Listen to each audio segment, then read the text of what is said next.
Selamat siang anak-anak semuanya. Siang hari ini Bu Tiwi akan memberikan pembahasan kisi-kisi ujian sekolah kelas 6 untuk mata pelajaran PPKN.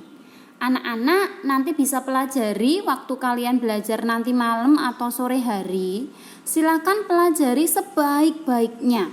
Dan ingat, yang dipelajari tidak hanya kisi-kisi ini, tetapi juga fotokopi kalian, video ini dan materi ini, ya. Bu Tiwi hanya menerangkan soal-soal yang kemungkinan besok akan keluar, ya. Jadi kalian perhatikan sungguh-sungguh. Yang pertama, besok itu kalau biasanya ujian sekolah PPKN itu penerapan sila-sila Pancasila. Jadi dari sila pertama sampai sila kelima itu contoh-contoh penerapan sila Pancasilanya apa saja, ya. Bu Tiwi akan terangkan. Anak-anak yang paling mudah itu sila pertama. Sila pertama itu kaitannya dengan Tuhan. Contohnya berdoa, beribadah, menghargai teman yang berbeda agama dan sebagainya, ya. Sila yang kedua itu berkaitan dengan kemanusiaan. Berbagi makanan dengan teman, ada teman yang jatuh lalu kita bantu, membantu teman yang sedang terkena bencana, itu masuknya sila kedua. Sila ketiga itu cinta tanah air. Pokoknya sila ketiga itu contoh-contoh yang mempersatukan negara kita, ya. Contoh-contoh yang meningkatkan persatuan dan kesatuan, ya. Contohnya bisa cinta tanah air, gotong royong, kerja bakti, lalu bisa juga upacara bendera. Kenapa upacara bendera itu masuk sila ketiga? Karena waktu kita upacara bendera, di situ itu menunjukkan sikap mencintai tanah air kita, ya. Lalu bisa juga menggunakan produk-produk dalam negeri. Bisa juga memakai produk-produk dalam negeri, bisa juga contoh-contoh untuk mencintai budaya lain, ya, budaya-budaya dari suku-suku lain, belajar tari daerah, itu masuknya sila ketiga. Sila keempat itu berkaitan dengan musyawarah. Menghargai teman yang berbeda pendapat, melaksanakan hasil musyawarah dengan tanggung jawab, musyawarah untuk mufakat, itu contoh-contohnya. Sila kelima itu contohnya adil terhadap sesama. Terus bekerja keras, suka menabung, hemat, menghargai karya orang lain, ya. Biasanya akan keluar contoh-contoh sila seperti ini, ya. Oke. Sekarang yang kedua, itu tokoh yang merumuskan Pancasila. Besok biasanya yang keluar itu fotonya. Makanya nanti di sini Bu Tiwi akan tampilkan fotonya. Ini fotonya Muhammad Yamin. Muhammad Yamin itu mengusulkan peri kebangsaan, peri kemanusiaan, peri ketuhanan, peri kerakyatan, peri kesejahteraan rakyat. Fotonya seperti ini anak-anak, ya. Lalu selanjutnya ada Supomo. Dia mengusulkan kalau Pancasila itu isinya persatuan, kekeluargaan, keseimbangan lahir dan batin, musyawarah, keadilan rakyat, ya. Gambar fotonya seperti ini. Lalu yang terakhir yang sangat terkenal yaitu Soekarno. Kalau Soekarno mungkin sudah tahu fotonya anak-anak. Biasanya di dalam fotonya itu pakai peci, ya. Dia mengusulkan kebangsaan Indonesia, peri kemanusiaan, mufakat, kesejahteraan sosial dan ketuhanan yang Maha Esa, ya. Itu contohnya. Lalu yang ketiga, silakan anak-anak belajar tentang hak dan kewajiban anak di sekolah. Ada beberapa hak anak di lingkungan sekolah. Hak itu adalah sesuatu yang didapat oleh anak, ya. Sedangkan kewajiban itu adalah sesuatu yang harus dilakukan oleh anak, ya. Hak anak di sekolah apa? Mendapatkan fasilitas pendidikan, mendapatkan kasih sayang, mendapatkan perhatian, mendapatkan pendidikan yang layak, ya. Waktu anak itu dapat itu namanya hak. Sedangkan kalau kewajiban itu adalah melakukan sesuatu. Kewajibannya anak di sekolah apa? Belajar dengan baik, menghormati teman, menjaga kebersihan sekolah, menghargai dan menghormati bapak ibu guru, ya. Itu kewajiban. Nah, hak dan kewajiban ini tidak hanya di sekolah. Mungkin besok soalnya di rumah atau mungkin besok soalnya di lingkungan masyarakat. Ya, kita harus tahu apa itu hak. Hak itu adalah sesuatu yang diperoleh oleh seseorang. Sedangkan kewajiban itu adalah perbuatan yang harus kita lakukan. Ya, oke, seperti itu ya. Selanjutnya, hak dan kewajiban anak di lingkungan sehari-hari. Tadi sudah disebutkan Bu Tiwi, ya. Jadi, hak yang ada di lingkungan rumahmu, di lingkungan sekitar kita, haknya itu bisa mendapatkan keamanan, mendapatkan fasilitas yang layak, mendapatkan pengajaran. Ya.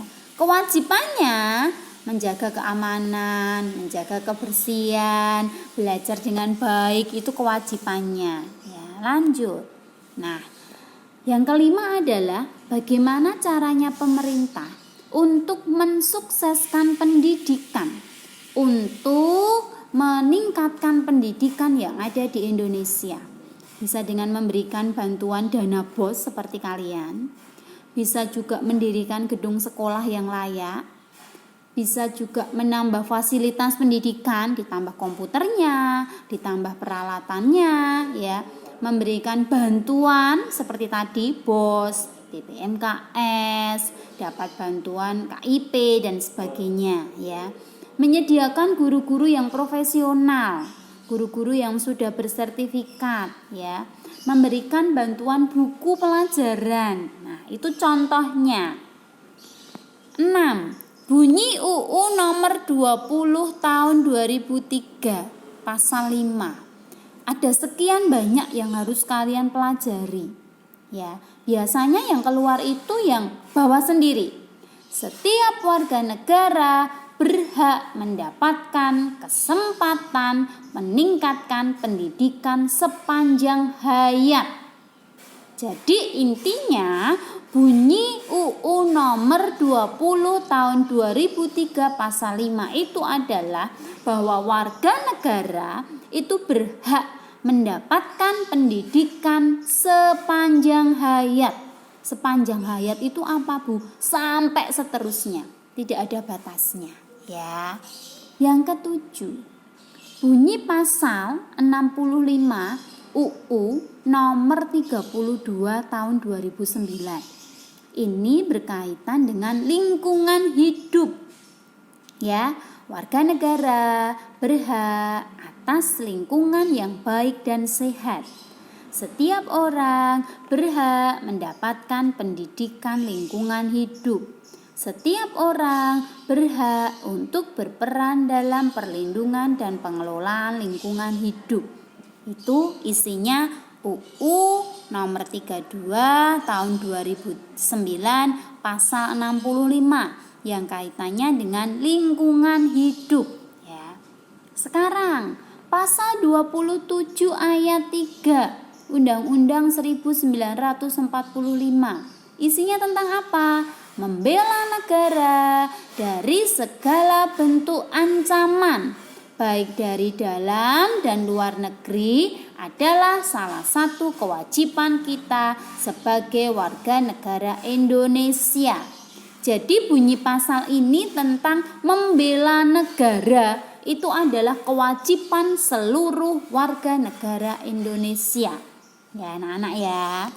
Lanjut. Nah ini juga sama dengan yang depan tadi.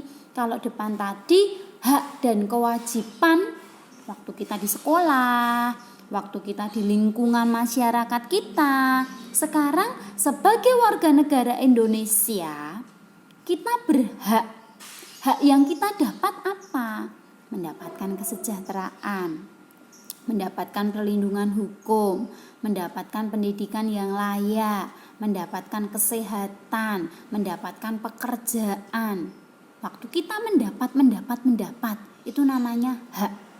Nah, kewajiban kita sebagai warga negara apa? mencintai Indonesia, menciptakan persatuan dan kesatuan, membayar pajak, ya, menaati peraturan, mencintai produk-produk Indonesia, itu kewajiban kita. Ya anak-anak ya. Jadi hak dan kewajiban itu tidak hanya di sekolah, di rumah juga harus dilaksanakan. Ya, di sekolah juga dilaksanakan, di lingkungan sekitar dilaksanakan. Bahkan sebagai warga negara kita juga mempunyai hak dan kewajiban, ya. Nah, sekarang juga masih berkaitan dengan hak dan kewajiban terhadap sumber daya alam yang ada di Indonesia. Sumber daya alam itu banyak sekali, ya. Hutan, kalau yang paling sering kita gunakan yang berkaitan dengan listrik, ya. Jaringan listrik hampir di seluruh Indonesia digunakan. Nah, bagaimana caranya kita, ya, sebagai warga negara terhadap sumber daya alam itu? Kita punya hak dan kewajiban apa? Contohnya listrik tadi, ya. Kewajiban kita ya harus menghematnya, lalu menjaganya, lalu bisa juga mengolah sumber daya alam yang ada, ya. Supaya apa? Supaya tidak habis, ya. Hak yang kita dapat ya kita bisa menikmati hasilnya anak-anak. Ya, kita juga bisa ikut serta mengolahnya.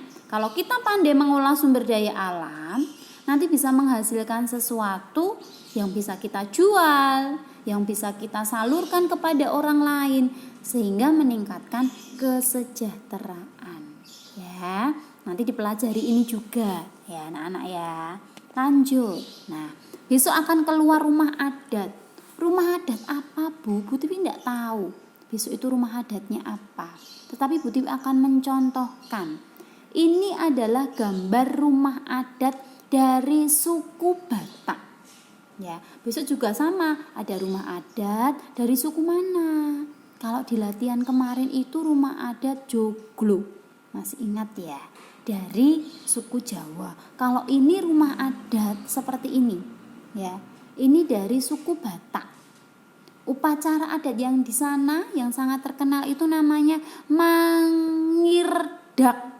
Kalau di Jawa itu namanya mitoni, 7 bulanan, ya.